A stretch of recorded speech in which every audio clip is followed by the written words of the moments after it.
Hey everybody, before we get to our video today on the best niches for 2020, I just wanted to thank everybody we just have had so many comments from you guys and the 5-star reviews and emails about our new book, Work Energy. It came out this week. It's hit some pretty cool numbers on bestseller lists and the feedback has been awesome. If you haven't checked out the audio version on Audible, I don't know, we worked a lot on the audio version. I think we did some kind of cool things there. So if you want to get pumped to break your goals down and accomplish your goals of starting an internet business in 2020, the book is going to get you pumped up. That's what it's all about. So check it out, Work Energy. It's available on Audible and Amazon all over the world. Also, we owe a few people a few things, right? So about those debts. Here at the beginning of 2020, we're excited to announce the winner of our comment contest from 2019. And so stick around for that. And also there's a few of you that we owe a bowl of Thai curry. So stick around to find out if you've won one of those things. All right, now to the content. Here's how this works. We're each going to share our 5 niches that we're excited about and we would want to go after in 2020. And so we're going to go 5, 4, 3, 2, 1 for both of them and kind of share what makes us excited about them. And you guys get to vote on whose list you think has the best opportunities. And whoever loses between us will have to shave a stripe of their leg hair, just one zebra stripe, and wear shorts to work. And you'll get to see that. That'll be fun. Maybe. For you. All right, starting with number 5. Let's see your number 5. What did you get? My number 5 is cosplay. Now, this is actually really exciting for me because it's such a big thing. There's a huge following around cosplay. Go to any Comic-Con, go to, so many events where people show up just totally decked out. And the people that are into it are so into it and everything's totally custom. So there's just a lot of information to be had. Mm-hmm. A lot of information and products to buy. And absolutely, products to recommend, how-to videos to make. I think I would do this mostly on YouTube. Mm-hmm. I don't think a blog would do as well. I think you could totally clean out with a YouTube channel. All right, mine is roof rack tent camping. So this is definitely something on the upswing. These are tents that go on top of your roof rack. The reviews are really light on these things. And so if you just go to the displays and stuff and get a bunch of B-roll and pictures of them even in the store, you can see how it is and how it sets up and stuff, because they cost a couple $1,000, and nobody has that hands-on comparison between a bunch of different ones, right?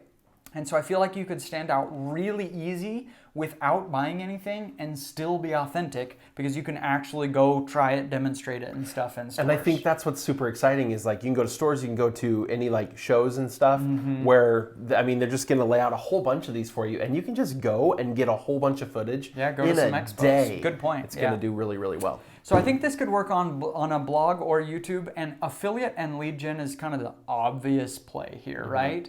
But also you have all the other camping accessories that would kind of go with somebody that's doing that style of camping. Absolutely. Number 4. I'll go first this time. I chose smoking meat. I was watching Parks and Rec, and Ron Swanson just got me excited about meat last night. So, Traegers are super popular, at least in the United States right now. And I looked at the competition. It's anemic. I looked at, I just came up with some ideas just to see what the competition was. And so I looked at what type of wood should I use for smoking a turkey.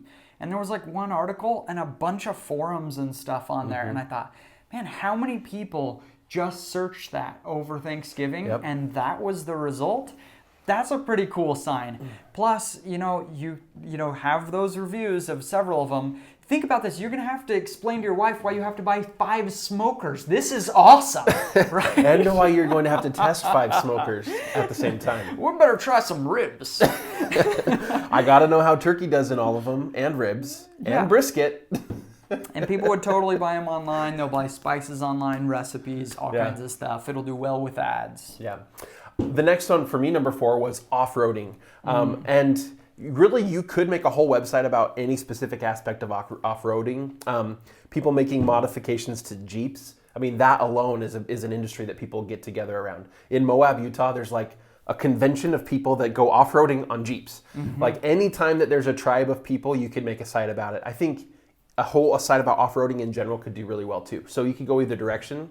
There are a ton of modifications that have expensive products. Oh yeah. I don't remember how much, but my brother-in-law just put treads on his Jeep. Man, those were pricey, but man, $2,000-3,000 he can drive that thing through the snow all over the place now, so it's awesome. That's really good. Tons of mods, tons of accessories, whether you're going from dirt bikes all the way up through actual like vehicles. So there's also you could make a Cybertruck out of one. So who knows? Maybe. Number 2. You want to go first this time? Number 2 or 3. Number three. It's counting is not his strong suit. It's really not. My number 3 was Scuba, and the reason for this is it's a hobby, right? That first of all is not going to be at all YMYL, right? But it's one that people really get into, and it's kind of pricey, right? You travel all over the place, so there's a ton of information to share, and it would be hard to be like too competitive, right? Because there's so many possible searches, like places to go in Tahiti, places to go in. I mean, there's just millions of different places. And while you would rent the tanks, usually, there's still wetsuits, fins, masks, dive watches, a lot that you would buy. And I think it's going to do pretty well with advertising. And so as a passive site, it could do really well, especially if this is something you're into. If it's something that you are really into, you could take it a step further and make this a really awesome site with potentially some info products on like how to putting together a whole trip package for somebody, right? I want to go to Tahiti to scuba dive. Like, this is the guy that's going to take you out and take you to the coolest places. And by the way, he's a local and doesn't do this a whole ton. So he's going to be way cheaper, whatever. Put together an awesome trip package that's going to save people $1,000. It'll pay you $100 for that. Cool. My number 3 is portable solar power. These are so That's cool. So this is it's like just hitting its stride. It's just like in the last year, they've really started to become popular. So a lot of people use this. People use it who are using tools on site. Campers use this. I'm buying one now for my RV. It's just a huge power bank.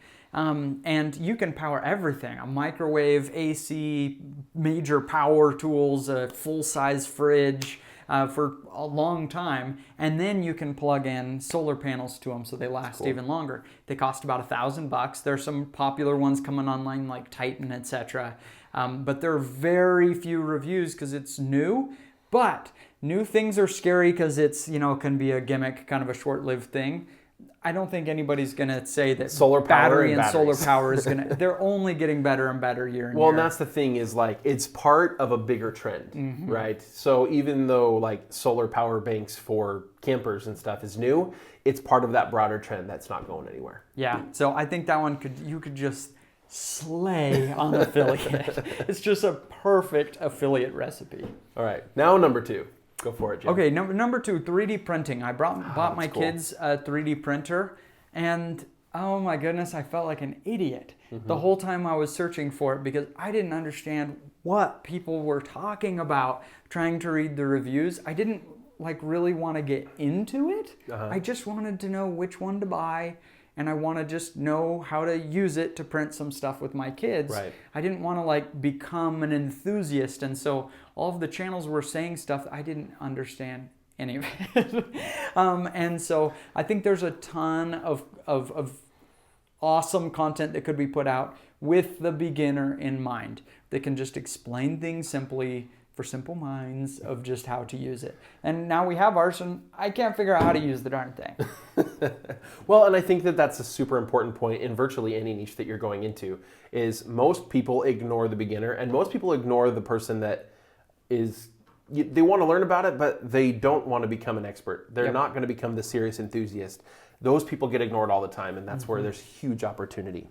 My number 2 is grant writing. I know, right? Woo! Here's why, and here's why this is exciting to me. While it's a fairly small audience, the competition for that is pretty slim, and is going to be more technical, right? They're gonna go into stuff that's like, okay, I'm maybe not going to write like grants for a living. I just need a grant. And because there's a lot of money at stake, right? I need a grant. I need to know how to do this right. So if I can, a lot of money at stake means consulting. That's what I was just thinking. Okay. Yeah, could you make a course that outlines, or could you give people an outline for how to write a good grant? A grant review process. But then, exactly. Then take it a step further, and it's like, let me review your written grant, or let me consult with you. It's a little bit less passive, but man, there could be a lot of money in that, and you could really help people that have something that they need grant money for, especially if this is an area where you have experience. If you don't, just steer clear of this. It's probably not going to be exciting for you, and you're not going to have the knowledge you need. It is going to be somewhat, quite a bit YMYL to some extent. And so if you have expertise in this, I think you really could make a lot of money. That's a good one. All right. Number one. I'll go first. Test prep. Oh, come on. Schools. Did you look at my list? No, is that on your list? My list is number one, test prep sites. LSAT, MCAT. I was thinking you're taking the LSAT, the MCAT, TOEFL test. So these are standardized tests. Right. Really any standardized test. The GMAT, any of those. Oh my gosh. The MCAT, the DAT, there's so many of them. Why'd you pick it? Well, it's something that people are willing to spend so much on. Yeah. And it's so important to their career. And most people are looking for an outside resource. You don't go to law school and spend 150 grand over 3 years and then be like, nah, I'm going to save $100. I don't know. I don't really need to pass the bar. Nobody says that, right? Well, and trying to get into a good school, you're like, this could determine my career path. Which school I go to could determine my career path because of the network and stuff. And so, you know what? Yeah, I don't really need to prepare that much for the GMAT, right, to get into a good business school. Yeah. People pay $1,000 for a course from Kaplan for these kinds of tests. And they're usually fairly low competition as far as, on YouTube content, etc.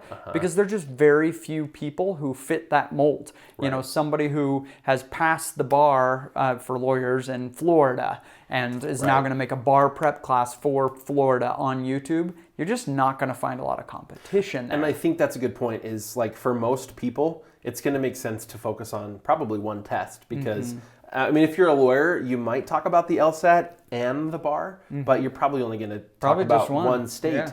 Yeah. If you went to business school and you took the GMAT, that's probably the last standardized test you'll ever take.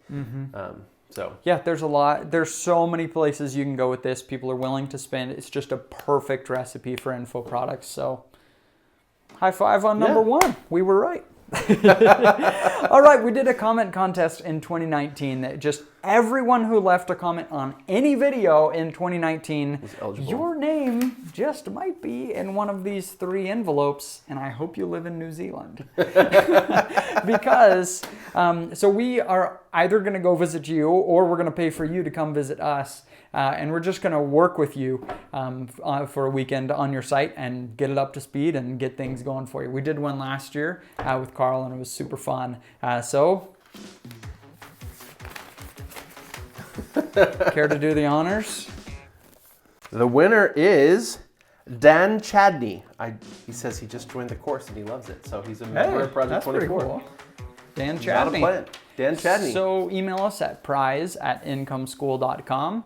And we will get you going up. By the way, every time we do one of these contests, we get about 5 emails from the person claiming to be them. And so we are going to verify.